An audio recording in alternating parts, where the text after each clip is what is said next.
Why is it called the secret relationship between blacks and Jews? First of all, there are a group of faculty and staff and some Jewish students, I believe, and others from the community who were passing out this wonderful note. I think we should go over this note and let this note help us to set the tone for the evening. Is that all right? Let me say to you before we even get started, if your seats get too hot for you, don't leave. Just raise up and fan it a little bit and sit back down. Everything will be all right. And to the whites who are in the audience, let me say to you before we even get started, it's going to be a rough ride, buddy. It's going to be a rough ride. Better buckle in. Buckle up, guys. Buckle your seatbelts. If for any reason this auditorium becomes depressurized, automatically oxygen masks will fall from the ceiling. Please make sure to fix the elastic band around your head firmly and put the mask over your mouth and nose first, and then help the white person next to you. I didn't come to Kean College to tiptoe through the tulips. I didn't come to Kean College to pussyfoot. I didn't come to Kean College to dilly-dally or beat around the bush. I didn't come to pin the tail on the donkey. I came to pin the tail on the hunky. I came to speak the truth, whether you like that truth or not. I couldn't give a damn if you stood thousands on the sidewalk passing out leaflets before my people come in here this evening. We have a right to evaluate and examine the secret relationship between blacks and Jews. Good evening. This is the truth hour. And don't you touch that dial. You stay tuned in. Let us read November 29, 1993.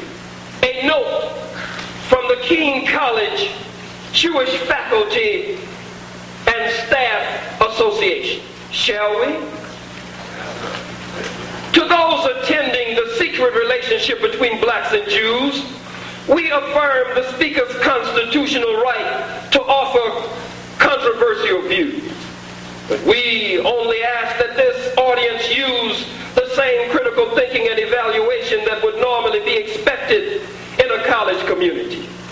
Without prejudging the content of this lecture, the book of the same title by anonymous authors, the Historical Research Department, in parentheses, of the Nation of Islam, has drawn the repudiation of African Americans like, let's see what this honor roll is here.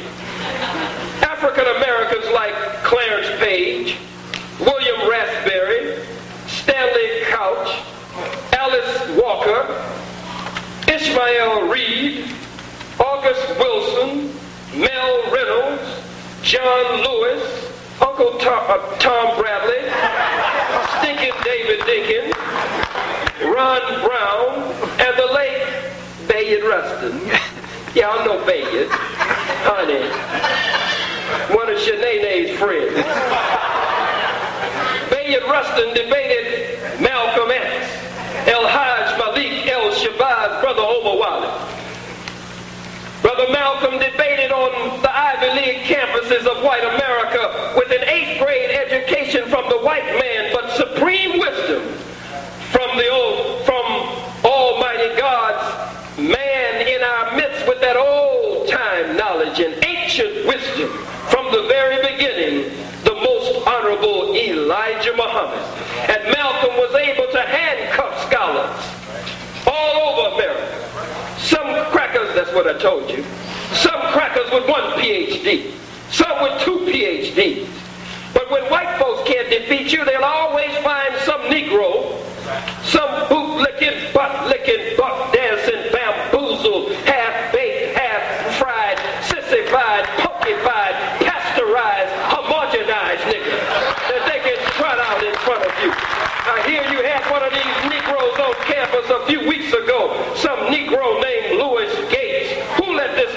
out of the gate. Henry Louis Gates. Malcolm debated Bayard Rustin for the white folks. Bayard took the position of the Peckerwood, and Malcolm beat the hell out of him. And when Malcolm got through beating him, Malcolm said, if it's one thing I hate, is a white man who acts like a is a black man who acts like a white man. Malcolm said, if it's one thing I hate worse than a black man who acts like a white man is a black man who acts like a white woman. And Malcolm smoked it in that debate. Let us go on. These esteemed ones from among us. Jesse Jackson, keep hope alive. I am a somebody. I am a somebody.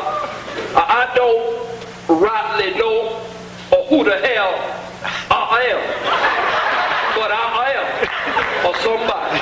And keep hope alive. As well as scholars such, I've mentioned Gates, Cornel West, Orlando Patterson, and Selwyn Cudjoe. Give me a break. These critics generally have found this book to over-rely on isolated information out of context, anecdotes without a historical or demographic perspective, and paltry figures without comparisons.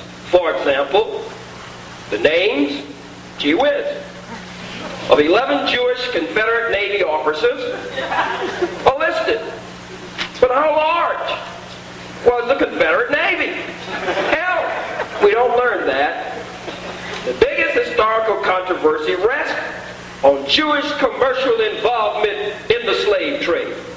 This book claims that Jews were the main beneficiaries of the slave economy, but the established historical record finds only about 2% Jewish involvement.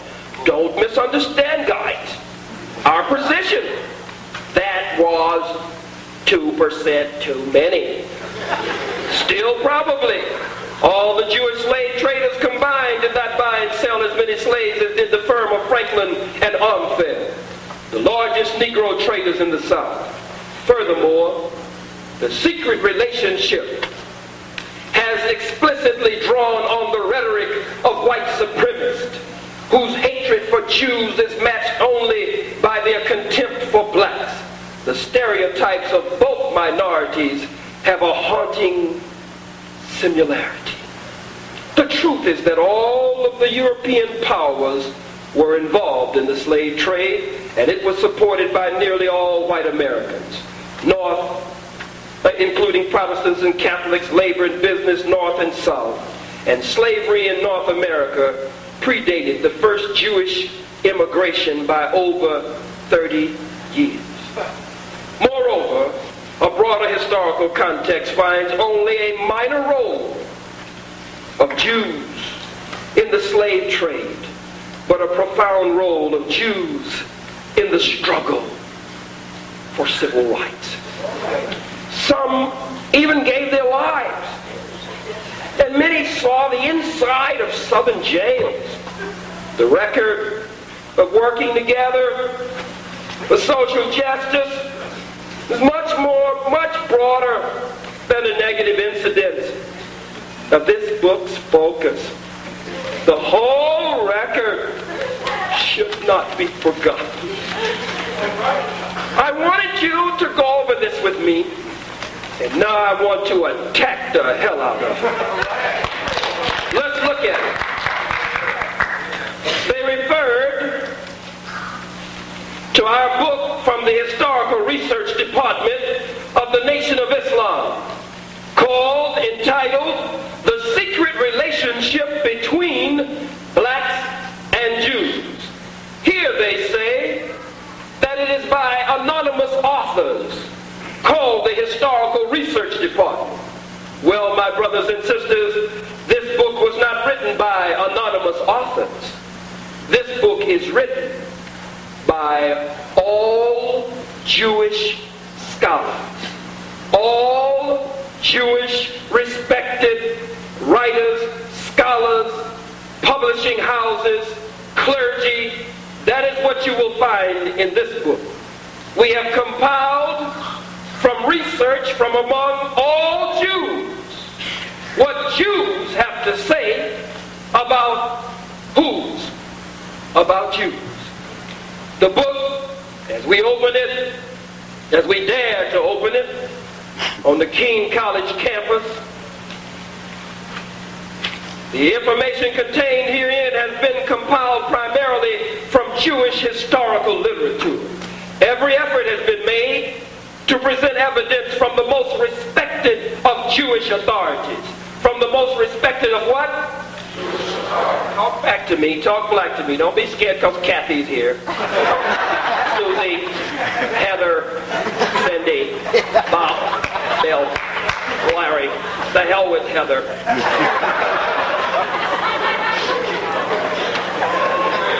Present evidence is from the most respected Jewish what? What kind of authorities? Jewish authorities. Whose works appear in established historical journals are published by authoritative Jewish publishing houses. Now let's get started. Throughout the history of the practice, Jews and the African slave trade, Jews have been involved in the purchase and sale of human beings.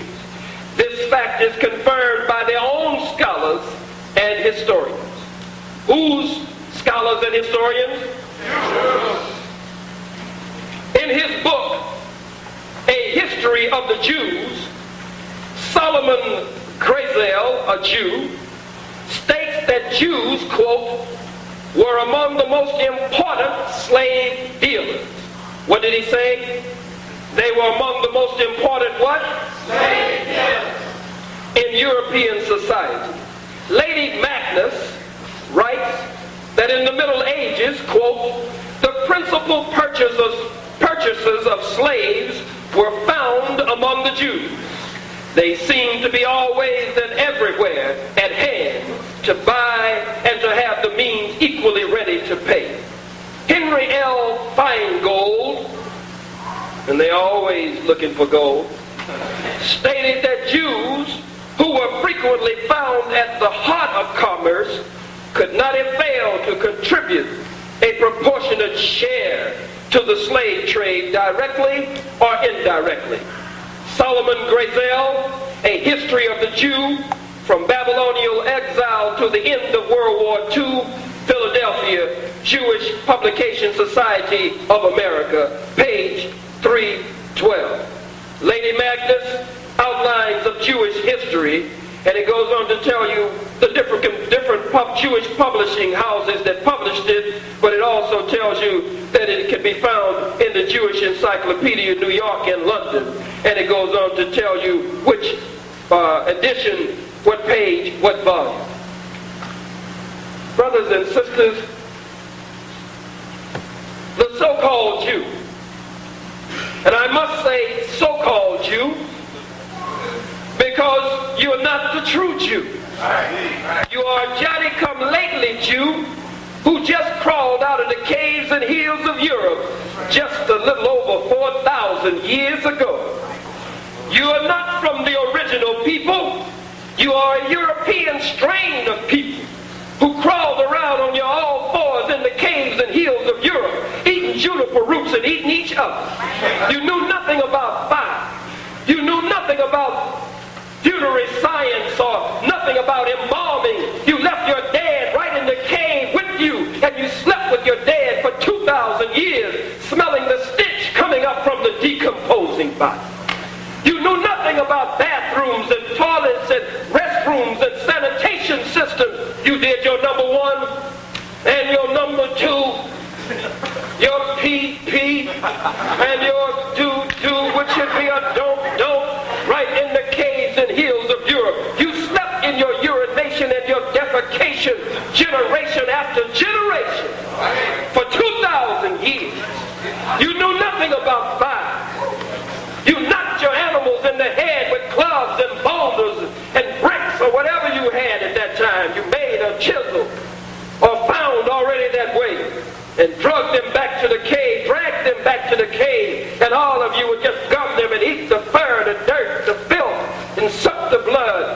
from the raw meat, and you still eat your meat raw to this very day. While you live like this, this black man and black woman that you in a condescending way look down your nose at on the Kean College campus, you're looking at the sons and daughters of your very mothers and fathers to the whites who are in this audience. Why, you wouldn't even be here if it were not for the original black man and the original black woman. We are your mother and we are your father. Not only are we your mother and father biologically and genetically and historically, but we are the father and mother of all of the disciplines, all of the sciences, everything that you have built your so-called civilization on. Why is it a secret relationship? It's a secret relationship because you have lied to us all this time. You have lied to us. And now, one man born from Sandersville, Georgia, a little black man named the Most Honorable Elijah Muhammad, raised up by God in the midst of the black people of the world, but in particular in the midst of the black man and woman here in the hells of the United States of America. One Elijah Muhammad, God's man, his messenger, his Messiah in our midst. And now he has shaped and anointed and appointed by God's command and commission one Honorable Louis Farrakhan, whose mission now is to open our eyes, to wake us up, and to teach us the truth after we've been lied to for so long. The so-called Jew, let me cover that before I get too far. Let's go to the Bible. Is it all right? Some of you have put this book down. But the Bible is a roadmap to our liberation and salvation if properly understood. From Genesis to Revelation, the Bible actually has our history. We are living in the Bible right now, brothers and sisters. We are walking on the pages of Scripture. The late night news, the early evening news, the headlines of the newspapers and magazines can be found right in this Bible. But you must go in the Bible with a proper understanding. Otherwise, you'll go in a fool and come out an even bigger fool. The Bible is written in parables and symbols and metaphors and similes. And someone must uncover the parable, the symbol, the metaphor, or the simile, so that we must understand the pitfalls and the snares that the white man has added to the book. Everybody got a version. Schofield version. Some cracker named Schofield. Dewey version. Another peckerwood named Dewey. King James version. Here's a sissy. Can you name a version of the Bible after a screaming sissy? The Shanae of his day. The wonder of his day. God does not name holy books after homosexuals. Khallid Muhammad came on our campus and insulted the Jews and the whites and the homosexuals. You know, you all go in the same group together. I didn't come here to take no prisoners. I didn't come to take no prisoners. And if you wouldn't have been so silly standing out on the sidewalk, passing out flyers, calling yourself with this passive-aggressive punk protest, I probably wouldn't even mention you that much. But the students chose this subject because they're catching so much hell here under you on the Kean College campus and in the surrounding Union area. A Jew stronghold. But you're weak tonight. You won't come in and face me on the book. You stand on the sidewalk like a sissy. You hide in the dark like a punk. But you won't come in and face me on the book. I went out personally and invited you to come in. And you shook in your shoes and peed in your boots. You want to lie.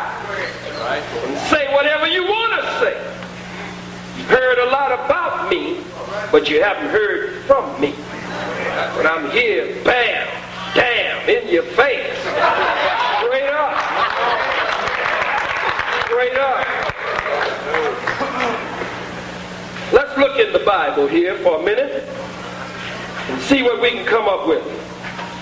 Let's go to, hold on for a second. Let's go to the book of John. Is that all right?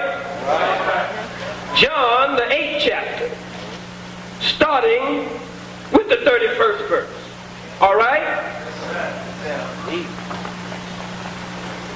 Then said Jesus, who's talking? Who's talking? Let me stop right now.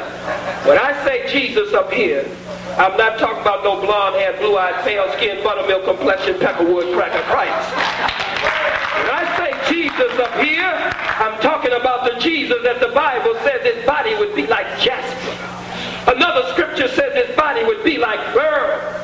Another scripture says his body would be like fine brass, as though it had been burnt in an oven.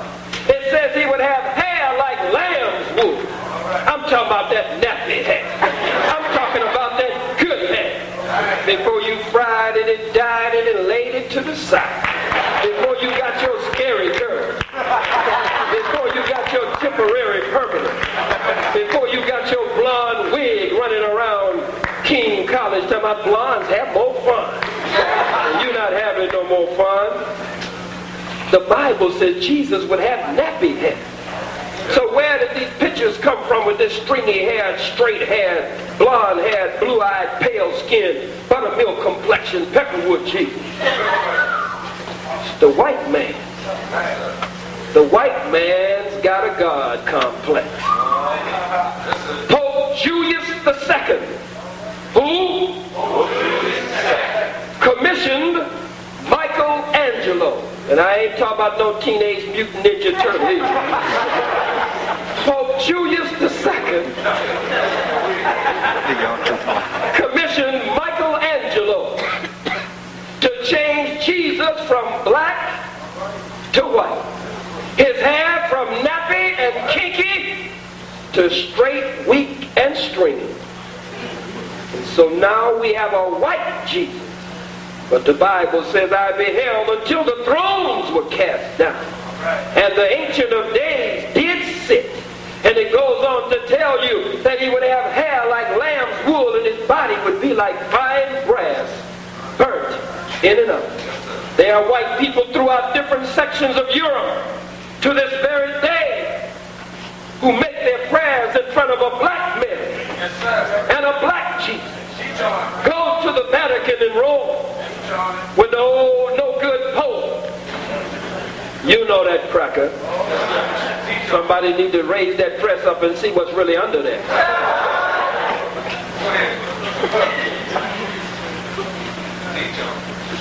When the old Pope was shot, he didn't pray in front of no white Mary.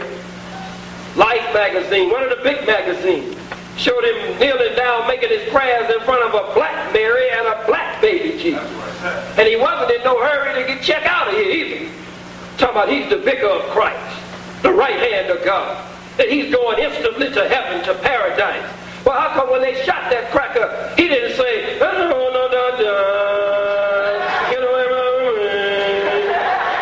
didn't say, they called in the best doctors they could get. Because he wasn't anxious to go anywhere. Let's look at it. You with me? Yes. Let's look at it for a moment. Look at it. Brothers and sisters, as I move beyond that point back to John, the 8th chapter, the 31st verse. Then said Jesus to those Jews who believed on him. He said, you shall know the truth, and the truth shall make you free.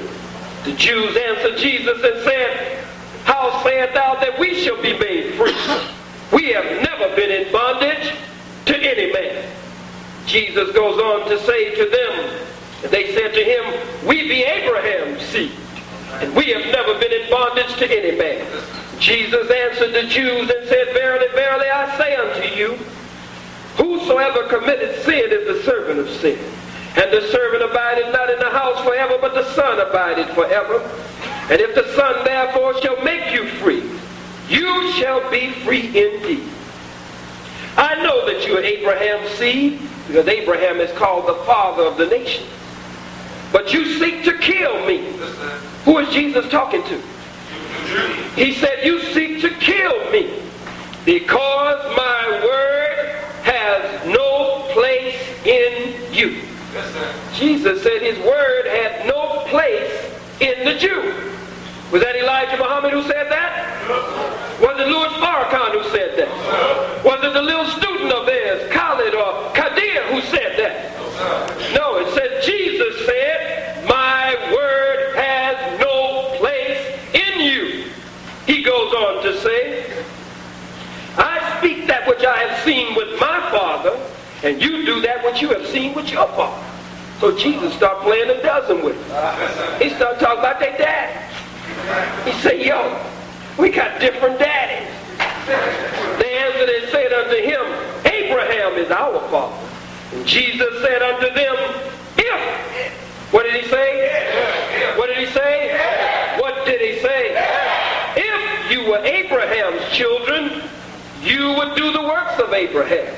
But you seek to kill me, Jew, a man that has told you the truth, which I have heard of God. This Abraham would not do. You do the deeds of your father. Then the Jews said to Jesus, we be not born of fornication. We have one Father, even God. You know how they're quick to say that. One people, one planet. Hell, you didn't want to share it with us until it got all out of whack. Until you had messed up the ozone layer. Until you had destroyed much of the rainforest. Until you had tampered with the delicate balance in nature. Polluted the very air that even you have to breathe. Polluted the very water that even you have to drink. You didn't want one planet, one people, until you had messed it up. And now you see your demise. And you see our rise. And so now we're one people. Multiculturalism, buddy. We need a design for diversity. Give me a break to go. And hold on. But you seek to kill me, a man that has told you the truth which I have heard of God. This Abraham would not do. You do the deeds of your father. And they went on to say, we be not born of fornication, we have one Father, even God. Jesus said unto them, if God. What did he say? If. What did he say? If God were your father, you would love me. Now that preposition is a strong preposition. If God were your father, you would love me. For I proceeded forth and came from God, neither came I of myself, but he sent me. Why do you not understand my speech, Jew? Even because you cannot hear my word. You are of your father the devil. What did Jesus say? You are of your father the devil, and the lust of your father you will do. He was a murderer from the beginning, and abode not in the truth, because there is no truth in him. When he speaketh a lie, he speaketh of his own, for he's a liar and the father of the lie. Jesus started playing a dozen with the devil. Told the Jew, the so-called Jew, you are of your father, the devil, and the lust of your father you will do. He was a murderer from the beginning. He abode not in the truth, because there's no truth in him. When he speaketh a lie, he speaketh of his own, for he's a liar and the father of the lie. Now, Jesus, clearly, John the 8th chapter, beginning with the 31st verse, going down to the 44th verse, tells us that these people are of the what? Of the devil. Let's go to the book of Revelation. Is it all right? Let's go to the book of Revelation. I sure wish those esteemed professors would come in out of the cold and take this whipping in person. I got something for you, Professor. Professor Goldberg, those things hiding out there. My leader sought dialogue with you. My leader did everything to show that he is a man of character, a man of principle, a man of God. My leader extended to you the torchlights to shine the light for you. But you, like the way of all of the ancient wicked rulers and slave makers and slave masters, you cannot accept truth coming from one of the lowly slaves from in your midst. And so though he shines a light, a torchlight in America, it is a torchlight for that people that the Bible says, us, that people who have walked in darkness, but who would see a bright light. Arise and shine, for thy light is come. So he shines a torchlight for us, but it is a torchlight for America also. If you would adhere to what he is saying, to God's warning through his messenger and through his divine warner in your midst, then maybe you could have an extension of time. But because you, like ancient Pharaoh symbolically in Scripture, your heart is hot, and you cannot hear the warning of the warner in your midst. Yes, sir. Revelations 3 and 9. Revelations what? 3 and 9. Write these scriptures down. We also had John, the 8th chapter, starting with the 31st verse, going on down to the 44th verse. Well, now we'll go to Revelations by John the Revelator, where Jesus is in here too. 3 and 9. You ready? Behold, I will make them of the synagogue of Satan. What does it say? I will make them of the synagogue of Satan, which say they are Jews and are not Jews. What does it say? Behold. Don't get hung up on behold. All it means is, look at here, yo. The writer said, yo. I will make them of the synagogue of Satan, which say they are Jews, but are not Jews, but do lie. Behold, I will make them to come and worship and bow down at your feet, and to know that I have loved you. Revelation 3 and 9 speaks of a people who would call themselves Jews, but who are not Jews, but who are of, according to Revelations, not Elijah Muhammad, not Louis Farrakhan, not Qadir, not Khallid, but according to Revelations, they do lie. They are not Jews, but they are imposter Jews, and according to Revelations, they are the synagogue of Satan the devil. That's according to the book. I'm saying, what I'm going to do if the book say it. And then Jesus just got through saying that these guys, Daddy was the devil. Jesus started pulling limbs off the family tree. This thing is serious. No wonder they hate Jesus. No wonder they don't believe in Jesus. No wonder they crucified Jesus. It was the Jews who crucified Jesus, the so-called Jews of his day. They contended with Jesus on a daily basis. The scribes, the Pharisees, the Sadducees, and later a special group called the Sanhedrin. The scribes, the Pharisees, the Sadducees, and a group called the Sanhedrin. I wish you had your rabbis in here. I wish you had your professors in here. I wish you had some of the best minds among the so-called Jewish people in the city of Union and from the campus of Kean. What cowards you are. This is supposed to be an institution of academics. This is supposed to be an institution where you don't mind the students being exposed to various schools of thought. The professors should be in here right now. If I'm lying, they should be challenging me on everything. And we will have a question and answer period at the close of this lesson. scripture, and you'll be able to stand up, guy. You'll be able to stand up, buddy. Anything you want to say, you'll be welcome to say it. All right? Or out.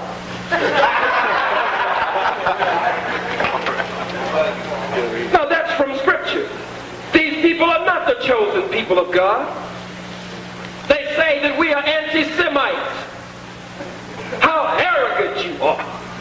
No good, bastard. Bastard is an illegitimate child of the Father. You call us anti-Semites? How arrogant are you? There are some Semites in Africa. There are Semites, the Arabs. Are you trying to make the world think that you're the only Semites in the world? You're anti-Semitic.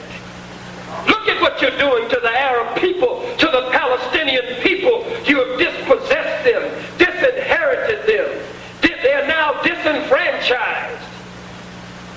Disheartened, just dissed. By you. You've driven them like vagabonds from their home. They are Semitic people. And you are anti-Semitic. The true name for Egypt is Kemet. What is the true name for Egypt? Kemet. But the Greek, the freak, gave it the name Egypt. The root etymologically of Egypt coming out of the Greek is Aegyptus, which means the land of the black and the burnt-skinned people. So don't you give me no Cleopatra, Queen, and get Elizabeth Taylor, some whore from Hollywood, screwing everything that ain't screwed down.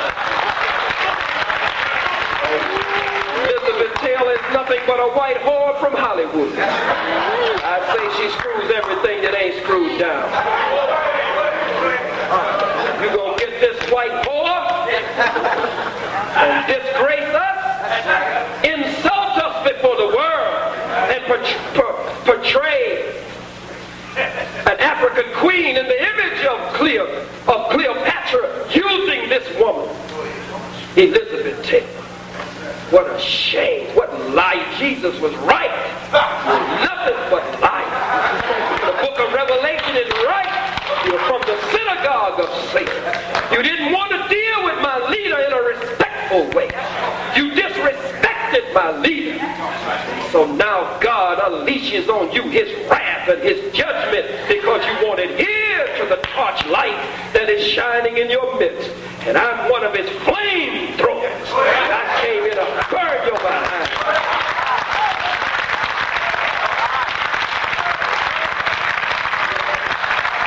Say I'm anti-Semitic. If you are Semite, I'm goddammit whatever. I'm against whatever you are. Whatever you are, I'm anti. I'm saying, and I feel like that's kosher, buddy. You didn't want to talk to Louis Farrakhan. You disrespected him.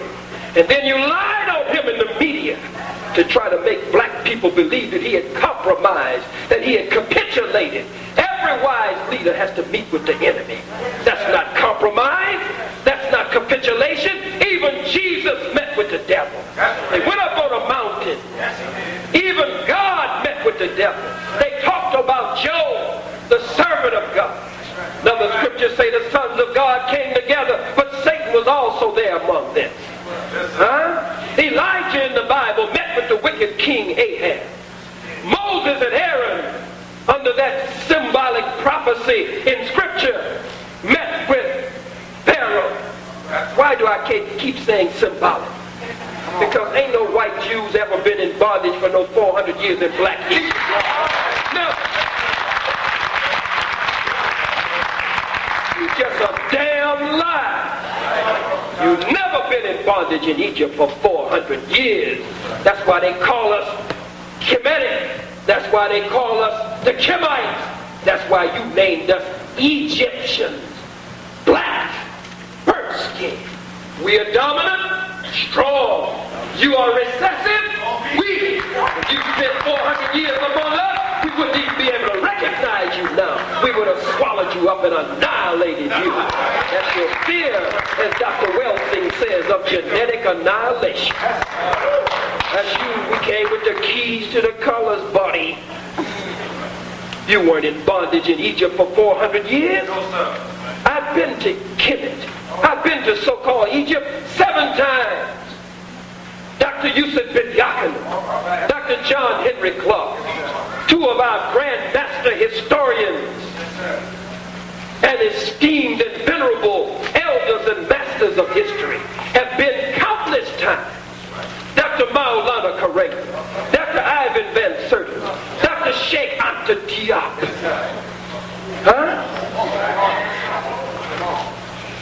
One of the upcoming great historians among us, Brother Anthony Browder. Many of the greats, Professor James Small, Dr. Leonard Jeffrey, Dr. Rosalind Jeffrey, Dr. Nathan Hare, Dr. Julia Hare, Professor and Dr. Asa Hilliard out of Atlanta, Dr. Jake Carruthers. They've all been. We've been in every library. We've been in every museum. We've been in the temples. We've been in the tombs. And we can't find any record of any white Jews ever having been in bondage in Egypt for 400 years.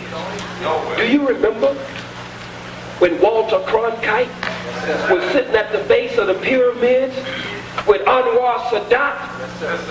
And Mr. Cronkite, with that golden cracker voice of his, Mr. Cronkite said, "Isn't it wonderful, Mr. Sadat? Here we are, sitting at the base of the pyramids, built by Mr. Pagan's people." Anwar Sadat said, "I beg your pardon." He said, "We have no history of that." How can you lie? It says that Abraham, you say, is the original Jew. But Abraham was a black man. He came from Ur of Chaldea. But when Abraham arrived with the so-called first group that you try to rest on, we'll let you rest on that for a second. When Abraham arrived, we had built the pyramids already. We had already sculpted the Sphinx.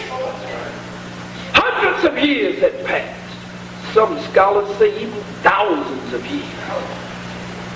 You didn't build nothing, buddy. If you built the pyramids, why can't we go somewhere else, guy, and find such greatness among you? All your stuff has crumbled and fallen to the ground. Pyramids, called one of the wonders of the world. Planet Earth, 196,940,000 square miles. 57,255,000 square miles of land coming up out of 139,685,000 square miles of water. So teaches the most honorable Elijah Muhammad and the honorable minister Louis Farrakhan. But that ancient black man, that ancient black woman, our forefathers and foremothers, our heroes and sheroes, if you study the history and the herstory, from the balances of our brain and with the span of our hand, we were able to determine geographically the center and build the pyramids, and the white man calls the pyramids one of the wonders of the world, which means in spite of the Empire State Building, in spite of the Sears Tower, in spite of all Westminster Abbey, in spite of all of his great architectural buildings, he calls the pyramids one of the wonders of the world. Which means, buddy, that this cracker is still wondering how we were able to do it. Haven't figured it out yet. That's right. No white Jews ever in bondage in Egypt for 400 years. You're not the chosen people of God. Stop telling that lie. Listen. Let's go a little further with this. The secret relationship. Many of you put out the textbooks. Many of you control the library. Library. NBC, ABC,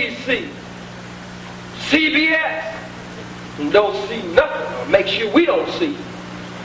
Warner Brothers, Paramount, Hollywood, period.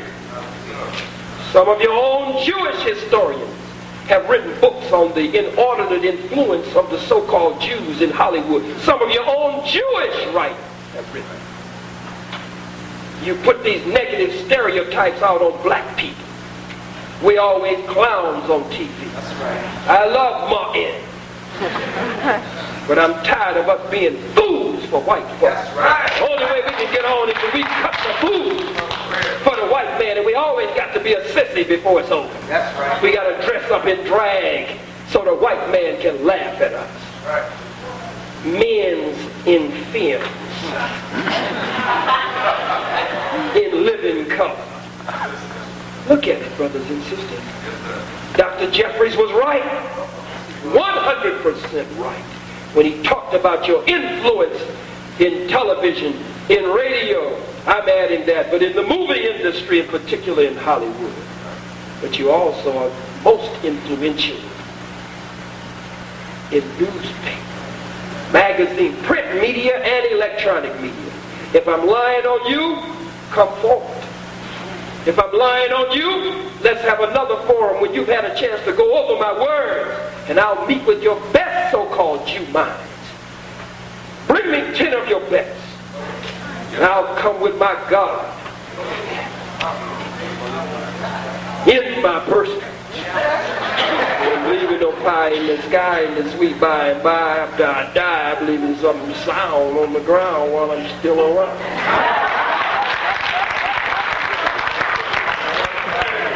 No mystery, no Shazam, abracadabra, no hocus pocus. God is real in the person of the black man and woman of Asia. Another subject for another time. Africa, we'll deal with it. I'm almost there, but I got to work this subject. This ain't nothing to play with here. Yeah, anyway, where you gonna go in union?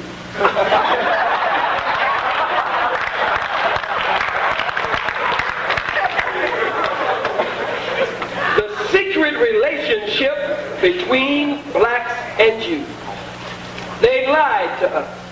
I'm just covering points to stimulate thought. And you'll jump up and go back. Some of you will take me back to all of these points, I hope. Look at it, brothers and sisters. For what it's worth, these people have had a secret relationship with us. They have our entertainers in their hip pocket. In the palm of their hand, I should say. They have our athletes in the palm of their hand. If you are an athlete, a star athlete, it is required of you that you be apolitical. You can't be black. You can't stand up for your people. You must be apolitical. And normally they will give you a white woman. All of them, with the exception of just a few of the big names, got a white woman. Susie, Kathy, Cindy, Dana, Heather. It's true. Very few though. Amy.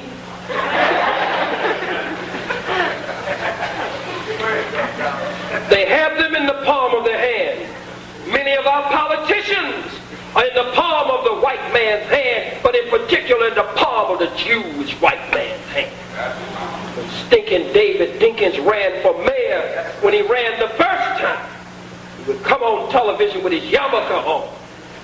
Nigga didn't wear no African booba on. He didn't wear his African clothes.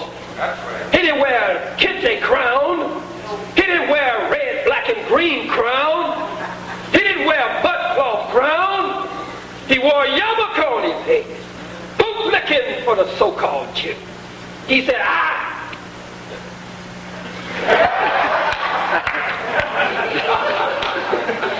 David Dinkins. I's the first to repudiate Louis Farrakhan, the anti-Semite. He came on television. That's how he ran his political campaign. How many saw it? Oh your hands up if you saw it. You know I'm not lying. He wore his yarmulke and he said, I was the first to repudiate Louis Farrakhan. Who you catering to, Dickens? Butt dancing for the white Jew, imposter Jew vote. But this time, they let our boy down. Yes, sir. This time, white Jewish Democrats, white Democrats in general, crossed party lines and voted strictly white. They say, we believe that Giuliani will be a better nigger than Dinkins has been. And so he's so happy to get in office, we believe that he will be better. What about what came up out of New Jersey here? When Ed Rollins, what is his name, Rollins? Ed Rollins let it out that they had paid some Negro preachers. That's a shame. That's another subject for another time. Maybe it'll come out in the question and answer period. But look at it, brothers and sisters. They're in the palm of their hand. So the Honorable Minister Louis Farrakhan went to meet with them, and he said, Brother Khallid, my meeting with the Jews, I'm saying white to make a distinction, his words were, my meeting with the Jews can be summed up in 4 words.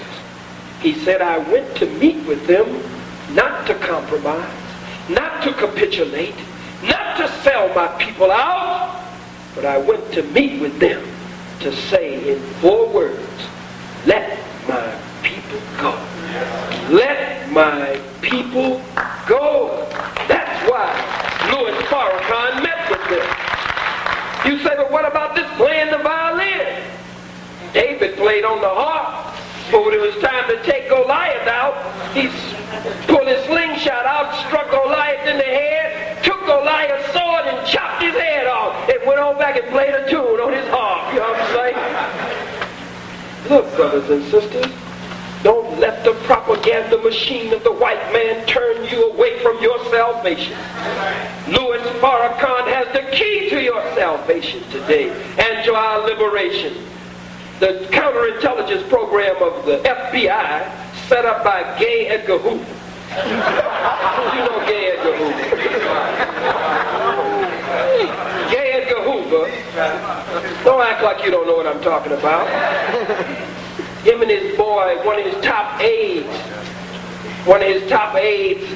Clyde Tolson, talks about how they used to get naked and do flamingo dances and stuff.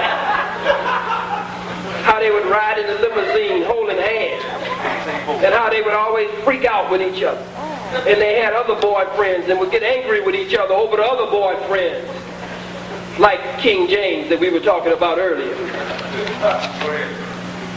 Look, brothers and sisters, we have Brother Sundiata here, and I saw Sister Chandala, who helped me do some of the research on King James, and they have the wonderful selection of liberation literature. Hold your hand up, Brother Sundiata. I don't see Sister Chandala or Chandala. They have set up on the outside with liberation literature. Give them a better hand than that. Studied the freakish life of King James, but Gay Edgar Hoover set up a spying program to discredit black leadership and destroy black organizations. Study the FBI files made available through the Freedom of Information Act, where they said we must stop the rise of a black messiah who could unify and electrify the masses of black people. We must lie on them in words, discredit them, misdirect them. We must neutralize their organizations and destroy them. And so they put this propaganda out against the Honorable Minister Louis Farrakhan. The secret relationship between blacks and Jews. Well, ain't gonna be too many left in a few minutes. Night, guys. The truth is like Ray. I mean, when Ray walks in the room, I mean...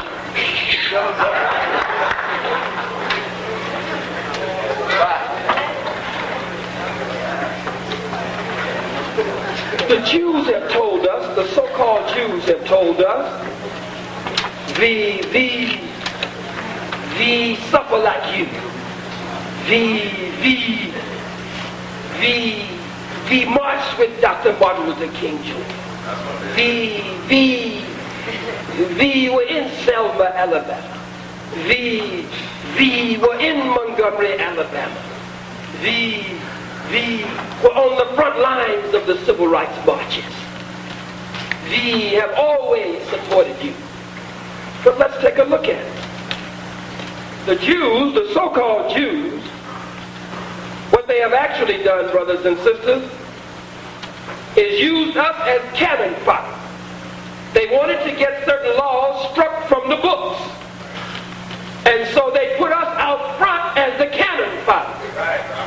And they founded Negro organizations. I didn't say black organizations. They founded Negro organizations. Let's look at it. You ready? The NAACP was founded by the white Jew. For much of this century, Jews have been a prominent element in the liberal wing of white North America. According to Kaufman, we want to deal with Kaufman. This is from another Jewish writer. From whom? A Jewish writer, Jonathan Kaufman, in his book, Broken Alliance. I want to use white Jew references. Is that okay? Yes, sir. Okay. Jonathan Kaufman, in Broken Alliance, admits that the Jews who first came to America in the 17th, 18th, and early 19th centuries were heirs to a conservative political tradition that tended to embrace the status quo. Slavery, of course, was a major part of that status quo. For much of this century, Jews have been a prominent element in the liberal wing of white North America. According to Kaufman, in his book, Broken Alliance, this switch to seeming liberalism, very different from the slavery and earlier post-slavery eras, was facilitated by the development of the reform movement in U.S. Judaism in the late 19th century, by Jewish involvement in communism and socialism, by the pursuit of an enlightened Jewish self-interest. The pursuit of an enlightened Jewish self-interest. Meaning, whatever they did it for themselves first. And they used us so that we could clear a path for them. Let us go on. In the words of Kaufman, the Jewish, quote, struggle for equality and fair treatment was linked to the struggles of blacks for greater opportunity. It was not a struggle of equals, Jonathan Kaufman, the white Jew, says. Jews did not consider their plight equal to that of blacks, but they recognized in the black struggle for rights elements that could benefit them and conditions with which they could sympathize. Accordingly, several rich and powerful Jews, among them prominent leaders of the U.S. Zionist movement, co-founded, led, and financed the National Association for the Advancement of Colored People. The NAACP, founded in 1909, got its first African-American chairperson in 1975. It was in 1975 before you had a black chairperson of the NAACP, and it was founded in 1909. Did you hear me? After the death of Chairman Kiva Kaplan, a Boston Jew, the NAACP's highest honor, the Spingarn Medal, is named after one of its earlier Jewish leaders, Joel Spingarn. Jewish influence in African American affairs climaxed in the civil rights era of the 1950s and 1960s, when, according to Jonathan Kaufman, the white Jew in Broken Alliance, 3/4 of the funding raised, how much? 3/4 of the funding raised by the three major civil rights organizations, the Student Nonviolent Coordinating Committee, SNCC, the Congress of Racial Equality, CORE, and Martin Luther King Jr.'s SCLC, Southern Christian Leadership Conference, came from Jewish sources. Jewish influence in the movement was personalized and personified by Stanley Levison, one of King's two closest advisors, the other being Andrew Young. Leveson drafted Kean's speeches, handled his finances, and served as his chief strategist. This coalition of unequals came under stress, severe stress, after the mid-1960s when black power came to town, emphasizing self-reliance and African-American control over their organizations. Much of this comes to us from Black News, Blacks and Jews News, and Dr. Tony Martin has done much of this research for us. But we're drawing here from Mr. Jonathan Kaufman of Broken Alliance. Brothers and sisters, these African-American assertions of independence did not sit well with Jews who had grown accustomed to overlordship of the civil rights movement, not to mention great influence in the economic life of African-American communities. While pockets of Jewish liberalism remained, the dominant Jewish posture was now characterized by the demise of benevolent paternalism and its replacement by an aggressive hostility to continuing African-American progress.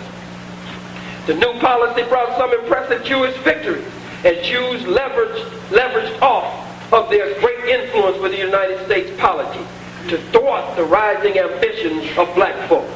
In 1968, Jews defeated the efforts of blacks in America in Brooklyn, New York, to control the education of their own children in the Ocean Hill-Brownsville affair. In 1977, the major Jewish organizations intruded themselves as quote-unquote friends of the court in the Baki case to defeat affirmative action programs for black people, Hispanics, Asian Americans, and Native Americans. When Mandela came, the Jews jumped right on Mandela, and Mandela had to explain to the Jews, especially when old hook-nosed Ted Koppel had him on, Mandela had to explain, quote, your enemies, meaning Yasser Arafat and the Palestinian Liberation Organization, are not my enemies. They always tell us, we suffered like you. We, down south, one of us was killed right along with your civil rights workers down there. Please, give me a break with this.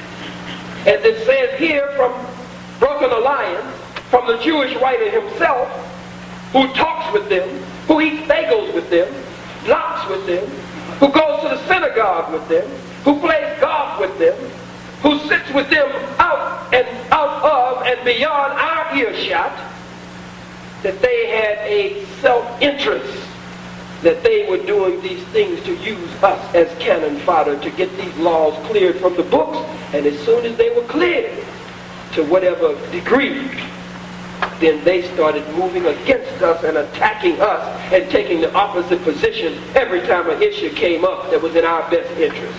And they pulled their money, for the most part, out of the civil rights organizations when the civil rights organizations started standing up to them. This is the case, brothers and sisters. Who are the slumlords in the black community? The so-called Jews. Run down, dilapidated buildings. Water not working properly. Toilets not working properly. The plumbing is terrible. The heating is terrible. Big rats and roaches playing hopscotch all in the hall. Mosquitoes carry ice picks. When I'm stinging you, you're in serious trouble. The white slumlords, the white so-called Jew slumlords and the other white slumlords. Who is it sucking our blood in the black community? A white imposter Arab and a white imposter Jew right in the black community sucking our blood on a daily and consistent basis. They sell us pork and they don't even eat it themselves. A meat case full of rotten pork meat, and the imposter Arab and the imposter white Jew, neither of them eat it themselves. A wall full of liquor, keeping our people drunk and out of their heads and filled with the swill of the swine affecting their minds. They're the blood suckers of the black nation and the black community. Professor Griff was right when he spoke here. Then he spoke when he spoke in the general vicinity of Jersey and New York.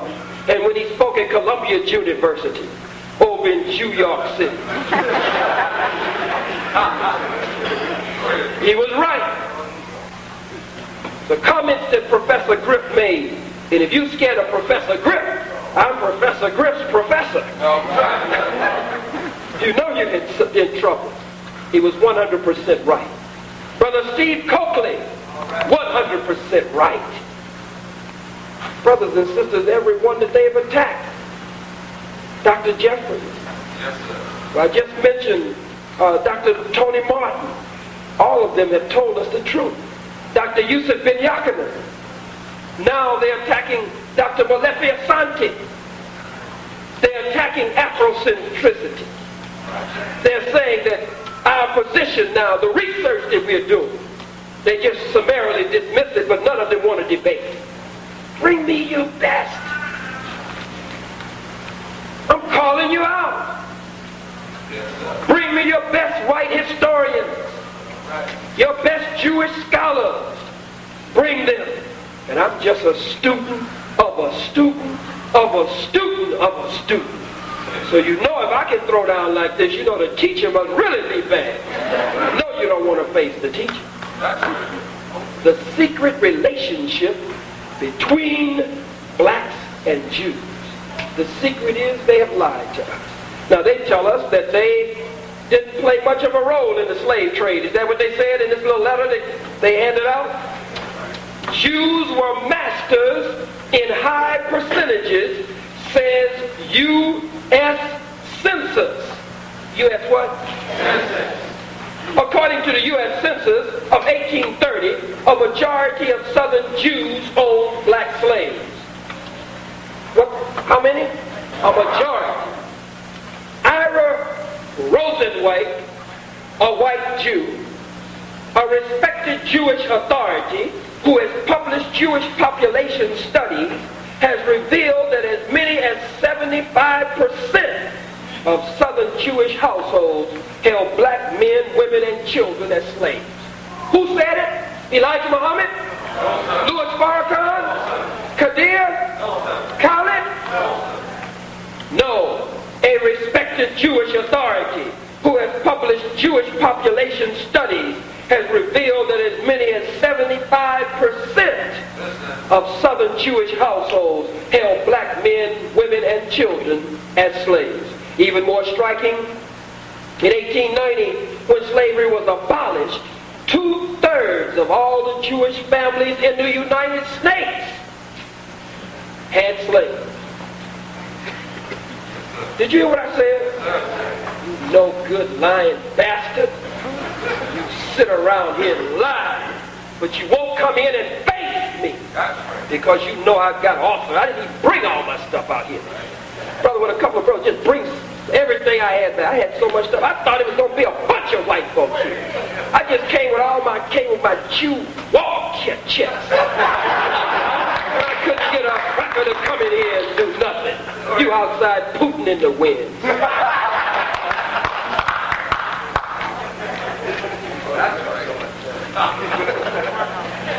I brought so much stuff out here to take a couple. I had all my stuff. Got some more in the truck of the car. I thought there would be Jews everywhere, ready to do battle tonight. They just come. Got to bring the other one. We got to bring the other one. Thank you, sir. Open up here. I got to work from this thing. What about the unholy alliance? Dr. John Henry Clark called it the unholy alliance between Israel and South Africa. He calls it scratches on a time bomb. The unholy alliance between Israel and South Africa. Let's look at it. Oh yeah, I mean that ain't no clothes, this ain't no socks. I came ready. I thought you had some brave Jews here. These Jews are punks. Scared to come out. Why am I talking like this? Because again, my leader tried to reason with you. My leader tried to dialogue with you. My leader came to you in the spirit of dialogue so that we could sit down and discuss these points. But you disrespected him and then lied on him. And so now you have to face us, and we will eat your behind alive.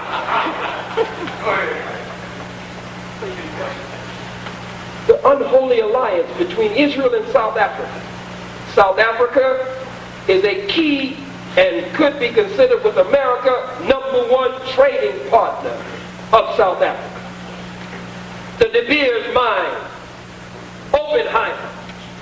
Our people, our brothers and sisters in South Africa, hundreds of them lose their lives, sometimes thousands in those mines.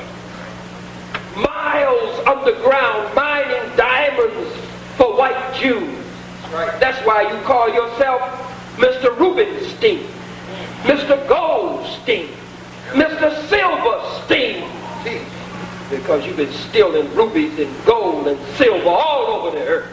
That's why we can't even wear a ring or a bracelet or a necklace without calling it jewelry. We say it real quick and call it jewelry. It's not jewelry, it's jewelry. Because you're the rogue that's stealing all over the face of the planet Earth. You don't have a home base. No good bastard. Bring me your best. I still call you out. You say my leader's lying? Bring me your best. I'm just a student of his. You don't have a cracker that can handle me. Not one, not 10. Not 20 of your crackers. Bring them. You think you can get some daredevils to do that? Some evil Knievel's? I don't believe you can. It was Israel that helped South Africa gain nuclear power. Huh? It's Israel that has ongoing technological, is helping with the ongoing technological advancement of South Africa. Israel. Do you know, brothers and sisters, that they're in New York City at the United Nations? Did you know that when they vote in the United Nations, that Israel always votes with South Africa? Let's look at Israel's voting record in the United Nations. You want to look at it? Let's open up these crackers' voting record in the United Nations. Oh, I got the goods on you, cracker. It's under this box. Where is it? There you go. This thing is explosive. Let's look at it. Israel's voting record in the United Nations, where South Africa and anti-apartheid resolutions have come on the floor. When an anti-racist, anti-apartheid resolution has come on the floor of the United Nations, this is the way Israel has voted. The so-called Jews. Resolution 3055. Israel, obviously and apparently absent. Resolution 3151A. Israel, obviously and apparently absent when the vote was called. Resolution 3151B. Israel, obviously and apparently absent. Resolution 3151C. Israel, again, obviously and apparently absent. Resolution 3151D. Israel, finally present but abstaining from the vote. Resolution 3151E. Israel, again, present but abstaining from the vote. Resolution 3151F. Israel, again, obviously and apparently absent. Resolution 3324A. 3324A. No vote taken. Israel. Resolution 3324B. Israel absent. Resolution 3324C, Israel absent. Resolution 3324D, Israel abstaining. Resolution 3324E, Israel finally votes with South Africa. Resolution 3411A, no vote taken. Resolution 3411B, no vote taken. Resolution 3411C, Israel absent. Resolution 3411D, Israel absent. Resolution 3411E, no vote taken. Resolution 3411F, Israel abstaining. Resolution 3411G, Israel again votes, but votes on the side of South Africa. Whenever Israel is voting, Israel normally votes for the apartheid, racist, white supremacist posture and policy of the South African government. When Israel, the so-called white Jew, does not vote in the United Nations, it's because they're absent. They obviously, deliberately did not show because they didn't want to go on record at all as having cast a yea or a nay vote. Israel has an unholy alliance with South Africa. Here, you've got close to 5 million black people being ruled by a few thousand white folks in South Africa. And Israel keeps backing them up and keeps buoying them up and keeps supporting them. You can't tell me, brothers and sisters, that there would be any Jewish student in their right mind on this campus who would be your friend if you were a part of an African nation that was supporting Adolf Hitler. And Hitler was still alive in Nazi Germany. Not one Jewish so-called white student on this campus would associate with you, would even be your friend if you defended an African nation that was supporting Hitler in Nazi Germany. Am I lying? But you are friends with them. And they support Israel. And Israel, they support Israel, and Israel supports South Africa. If you are their friends, then they expect you to be their friend, because they know that for the most part we are not critical thinkers, and they know for the most part we don't have a principled stand. We go by somebody's cute. I heard about the brothers around here at Kean College, how you leaving the sisters and buck dancing with these white girls who running with Heather and Susan and that. I heard about it. I heard how you wearing your ex-cap and your ex-sweatshirt and your ex-t-shirt. But you don't want to come to Minister Khallid. You don't want to come to the Honorable Minister Louis Farrakhan, the experts who can explain, who can set the example for you. You want to wear your ex externally, but you don't want to wear your ex internally. You just saw the ex and got excited. You want to wear your ex t-shirt, sweatshirt, and your ex caps and ex hats with a white girl on your elbow. Well, we got some ex lax, which is the quickest relief for your younger people. And we're going to get it all out of your system before it goes. We're going to get it all out of your system before it goes. It was the Jews, the so-called Jews, that financed Spike Lee and gave him $30 million to produce the movie Malcolm X. Jesus was betrayed by Judas. Judas was given 30 pieces of silver. Spike Lee was given $30 million. No white Jew in his right mind would give a black man $30 million to produce a movie that's going to present Islam in a positive light and convert the masses of black people to Islam. No white Jew in their right mind would give $30 million to Spook Lee to produce a movie that will spotlight a freedom fighter and a revolutionary in its proper and positive historical light. Malcolm X, El-Hajj Malik El-Shabazz, Brother Omar Wali. In that movie, they made the most honorable Elijah Muhammad seem like he was an unwise man. like he was a fool. And Malcolm was self-taught. Malcolm was wise. And gave you the impression that we killed Malcolm X, the Nation of Islam. Then Spook Lee went on TV. Spook Lee went on interviews everywhere. And Spook Lee said the Nation of Islam killed Malcolm X. In his book, X, By Any Means Necessary, I've got it in my black bag there. Spook Lee said, you know Spook Lee. Bubble-eyed, pigeon-toed, Jimmy the Cricket, looking Spook Lee. Why am I so hard on Spook Lee?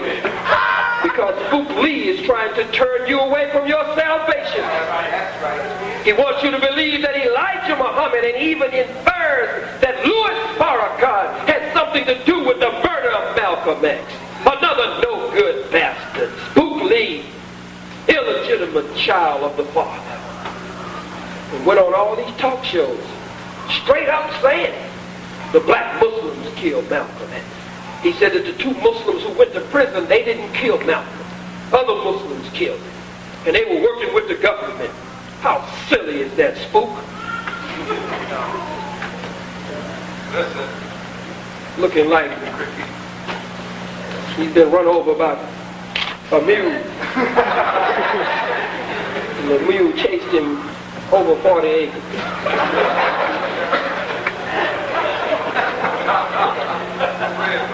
I've raised enough points here tonight for you to think. I've got so much stuff I could never get to all of it. The Honorable Marcus Mosiah Garvey had a strong position on the Jews also. Mr. Garvey said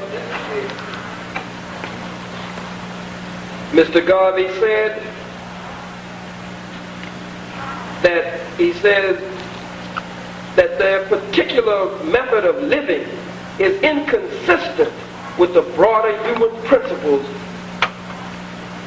that go to making all people homogeneous. He said they like money. The Jews like money, and they have always been after money. They want nothing else but money. This is what Mr. Garvey said about this. It was the Jews, brothers and sisters, the so-called Jews, not only who crucified Jesus in a kangaroo court, but it was the Jewish prosecutor Maddox who prosecuted the Honorable Marcus Mosiah Garvey in a kangaroo court. Jews in the judicial system that worked against Mr. Garvey and ultimately worked toward Mr. Garvey being deported from America. The so-called Jews. The hook-nosed, bagel-eating, lox-eating, imposter perpetrating a fraud, Johnny-come-lately, just crawled out of the caves and hills of Europe, wannabe Jew. Not the true Jew. For you are the true Jew. You are the true Hebrew. You are the true ones who are in line with Bible prophecy and Scripture. So teaches the most honorable Elijah Muhammad and the honorable minister Louis Farrakhan. You are the people of the Bible that fulfill the Bible prophecies. Genesis the 15th chapter, the 13th, the 14th, and the 15th verses. And God said unto Abram, know of a surety, Abram, that thy seed shall be strangers in a land that is not theirs, and they shall serve them, and they shall oppress them, and they shall afflict them for 400 years. And God says, know that at the end of that 400 years, that I'm going to judge that nation that would have oppressed my people and enslaved my people. And I will judge that nation, and I will bring my people out with great riches and great substance. And they will go to a promised land. Don't let the impostor Jew tell you that Israel or Palestine is their Zion or their homeland. 1902, they went to Chamberlain and begged Chamberlain to give them Cyprus, and he didn't give them Cyprus.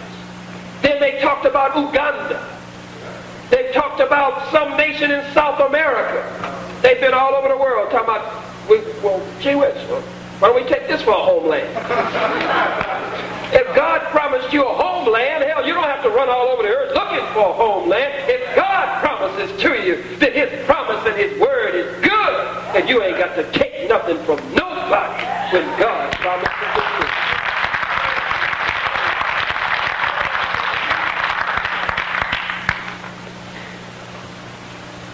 They say they're the chosen people of God and that Israel, so-called Israel, is the promised land. Herzl, Ben-Gurion, and what's this other devil's name? Weizmann. They aren't the Messiah. The Bible said that you were supposed to wait for the Messiah. You didn't wait for the Messiah. Ben-Gurion wasn't the Messiah. Herzl wasn't the Messiah. The early so-called imposter Jews, they didn't even believe in God. They were atheists. They didn't believe in no Bible prophet. And now you've set up Palestine, taken it from the Palestinian people. And the guilty white folks of the world met together and gave you that land. And you now lie to the world that you're the chosen people and that you are fulfilling Bible prophecy. No good bastard.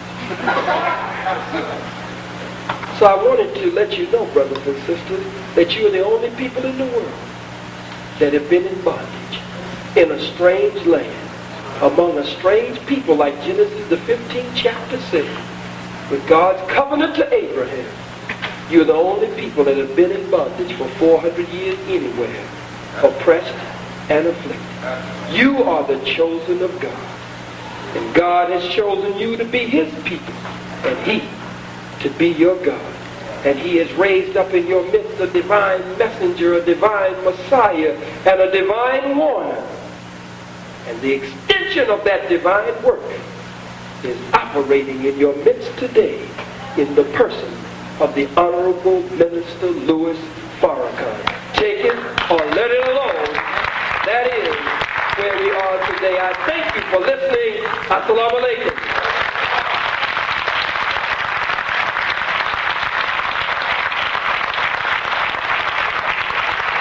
Hold your position. Don't leave. How many of you understood what you heard? Have a seat for a second. Don't run out. Just let me see your hands. How many of you understood? That's all I want to know. Hold your hands up if you understood. Let me see your hands if you understood. Hands down. How many of you believe what you heard is the truth and good for black people? Stand. You believe the truth is good for black people? Stand. All right. Let's see. Have a seat. It's hard to stand when you come with Heather. Heather is hard as hell to stand. It's all night long. Heather is going to ask you, how could you stand? How could you leave me sitting there by myself? You believe all those things he said? Oh, baby. Oh, baby, you know, I mean, you know. It's all right. Look. Anybody have questions? I've tried to do this in the teaching. And there aren't any questions? Hold on a second. I know you, brother. You got good questions. Let's some of the students ask. Let me see your hand. Questions? Anybody have questions? Come to the mic.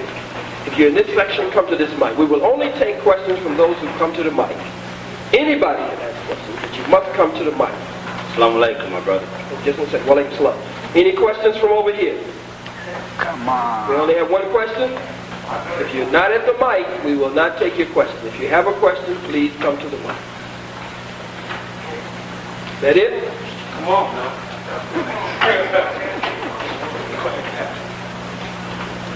No white folks? Or if you have a comment, come and make that too. If you have a comment, you can come and make that. You have a statement, it's brief, you can come and make that. Is that it? Bob? Bill? Larry? Cindy? Kathy? That it? Gee whiz, guys, I thought you were going to question. Let me say this to you. The battle is for the minds and hearts of our people. And I fight hard. As I said, I take no prisoners. Whites who are in the audience, I don't care if you're uncomfortable. You should be uncomfortable. I didn't come, we're not armed. I didn't come to shoot from the hip. I came to shoot from the lip. Came to deal with truth. My brothers first. I know you've been in contact with the liberation movements in South Africa. Yes, sir. There's disagreement as to what the economic franchise should be in a so-called post-apartheid South Africa. I was wondering what economic franchise you would propose to address the racial injustices in my country. You mean capitalism versus communism? Capitalism, socialism, mixed economy, Marxist land. Yes. My second question is... Well, let's take it one at a time. I can't discuss the economic system with you first until we discuss the proper revolutionary approach. I do not agree with Brother Nelson Mandela and the ANC. Let me say that straight up. I spoke at the United Nations. I was there. Oh, all right. PAC. I spoke at the United Nations for the PAC on the celebration of the annual convention of the actual honoring of Brother Mongolisa Robert Sobukwe, of the one of the founding fathers of the Pan-Africanist Congress. It was in 58, 59 that the young leaders of the ANC, the young lions in the ANC, decided in 58, 59, because it was in 1960 that Chief Laduli, the head of the ANC, received the Nobel Peace Prize for nonviolent struggle, just like Mandela just received it with F.W. de Klerk. How could you stand with your oppressor and your enemy and receive the Nobel Peace Prize for nonviolent struggle? I was reading in Jet magazine recently where Sister Winnie Mandela, who's my revolutionary, Amanda, where Sister Winnie Mandela, Sister Winnie Mandela said it was an insult for Nelson Mandela to stand with F.W. de Klerk and receive the Nobel Peace Prize. But the point I was making from history, I'm right with you, brother. 1960, Chief Laduli received the Nobel Peace Prize for nonviolent struggle. But at the same time that Chief Laduli was receiving the Nobel Peace Prize, the young lions, the young warriors inside of the ANC, Robert Sobukwe inspired, rose up, and he became a has-been leader the same day he was receiving the Nobel Peace Prize. They split with the ANC, started the PAC, and then later the ANC tried to get a little radical and added the wing to the ANC called Umkhonto weSizwe. And Umkhonto weSizwe was to start self-defense and violence for violence. Let me be clear with you, brothers and sisters. I don't believe in Nelson Mandela's approach. I don't believe in the Codesa Accord. I don't agree with meeting with the white man in South Africa on this issue. One man, one vote. One person, one vote. A multiracial government in South Africa. We don't owe the white man nothing in South Africa. He's killed millions of our women, our children, our babies, our elders. We don't owe him nothing in South Africa. If we want to be merciful at all, when we gain enough power from God Almighty to take our freedom and independence from him, we give him 24 hours to get out of town by sundown. That's all. If he won't get out of town by sundown, we kill everything white that ain't right that's in sight in South Africa. We kill the women, we kill the children, we kill the babies, we kill the blind, we kill the cripple, we kill we kill them all. We kill the faggot, we kill the lesbian, we kill them all. You say, why kill the babies in South Africa? Because they're going to grow up one day to oppress our babies, so we kill the babies. Why kill the women? Because they lay on their back. They are the military or the army's manufacturing center. They lay on their back and the reinforcements roll out from between their legs. So we kill the women too. You gonna kill the elders too? Kill the old ones too. God damn it, if they're in a wheelchair, push them off a cliff and take them. Push them off a cliff and take them. Or Johannesburg, or Isingumwe, or Port Shepstone, or Durban. In the hell you think they got old? They got old oppressing black people. I said kill the blind, kill the cripple, kill the crazy. Damn it, and when you get through killing them all, go to the goddamn graveyard and dig up the grave and kill them a goddamn shit. Because they didn't die harder. They didn't die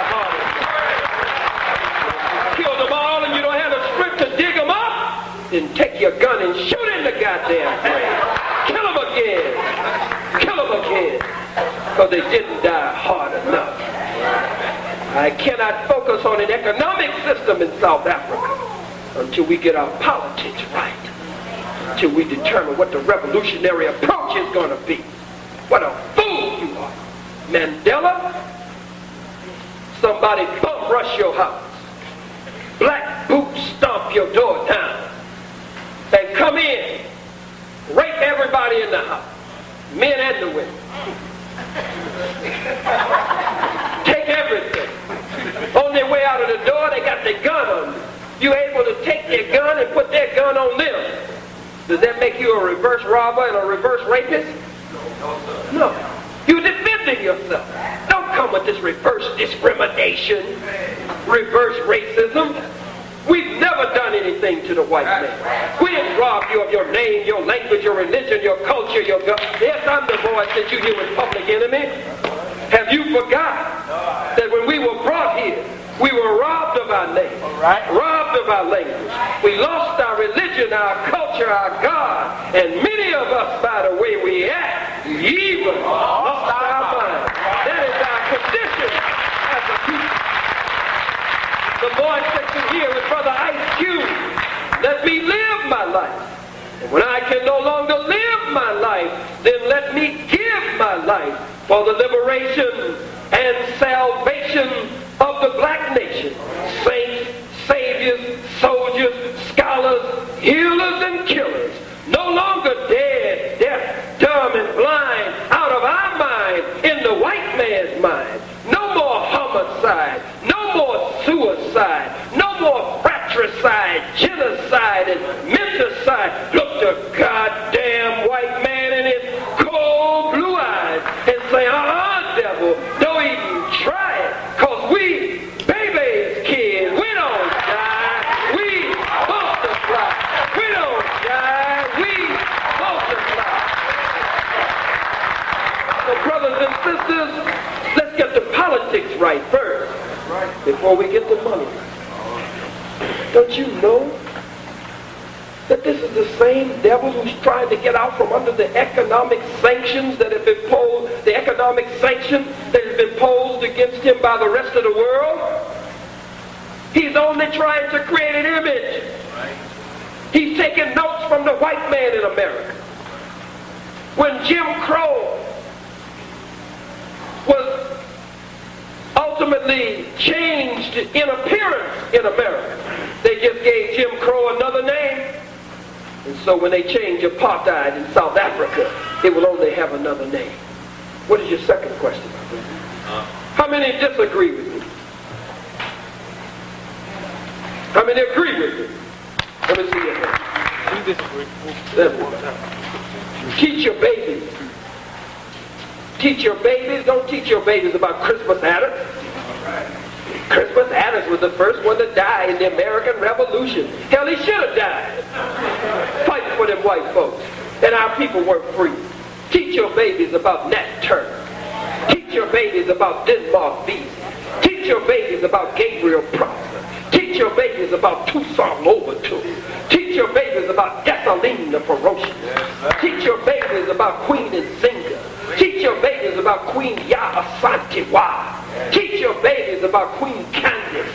Teach your babies about Amilcar Cabral, Patrice Lumumba, Osagyefo Nkrumah. Teach your babies about those who have fought for us, not those who laid down. Morgan Freeman in Driving Miss Daisy. He just came back from Africa. It was in all of the Washington, D.C. newspapers. Morgan Freeman came back from Africa and said that he didn't even like Africa. He said that he's mongrelized. He's not African. He's not black. He said, don't bring me that mess about black people were dragged from Africa on slave ships in chains. He said black people left Africa running trying to get to America. Morgan Freeman, driving Miss Daisy when he ain't driving her, he's riding. Yes, sir. My second question is, since I've been here, 2 black banks have closed down, one in Harlem and one in Noel. You an economics major? Finance, yeah. Finance man, all right. Give him a black hand.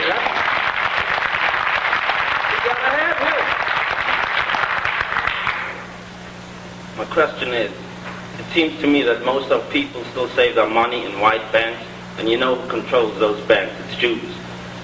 The thing is, they control the Federal Reserve system at all. They control the Federal Reserve and everything. What my question is, what could we as businessmen do to prevent this? And women. Thank you. And women. What could we do to prevent? What we do it this way? What could we do as business women and men? Business women and men. What could we do to prevent our banks from closing down? And what could we do to encourage the creation of capital pools within our own financial institutions? Do you have this book yet?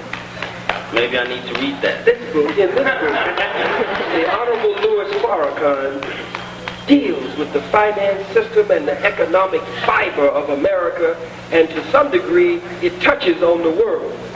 And I think it would be a good book. A contribution to me? Well, this one is already marked up, and I got all my war points in here. But do you have any, Brother Sundiata and Sister Chandler, and there's 25 here? And Mosque 25 has a book display of liberation literature also set up outside. So, I mean, make sure, brother, and you should meet our minister. You're a finance man with a finance major. You need to go and sit with our minister there at noon. You know, when we gain this knowledge, we got to use this knowledge for the benefit of the rise of our people.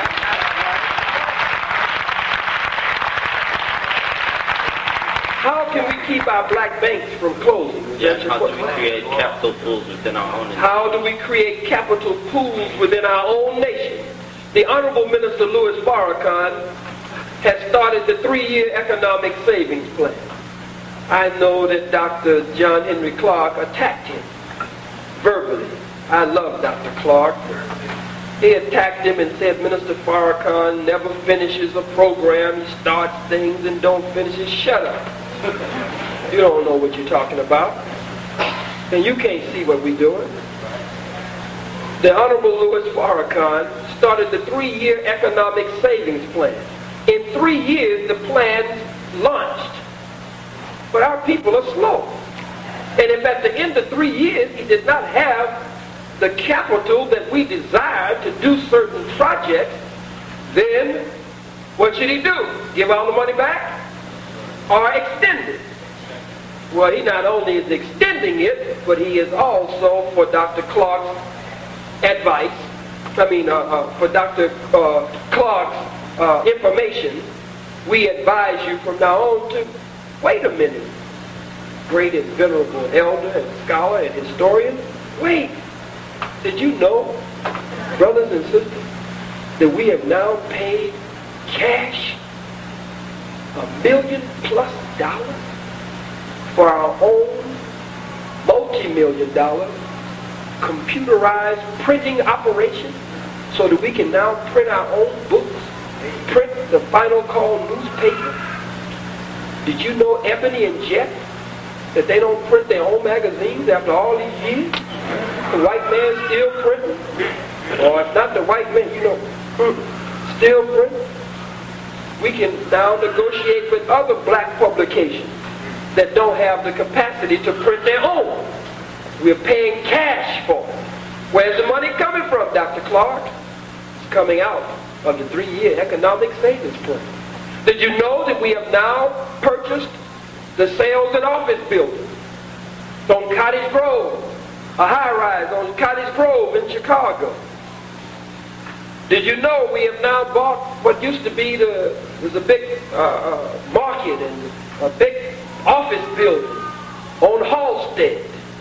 Did you know that we're now beginning to negotiate and make plans for buying farmland, dairies, canneries, and we will be within a year's time setting up a shopping mall, a shopping plaza, what they call a strip mall in Chicago. Where's the money coming from? Part of it from the 3-year economic savings plan.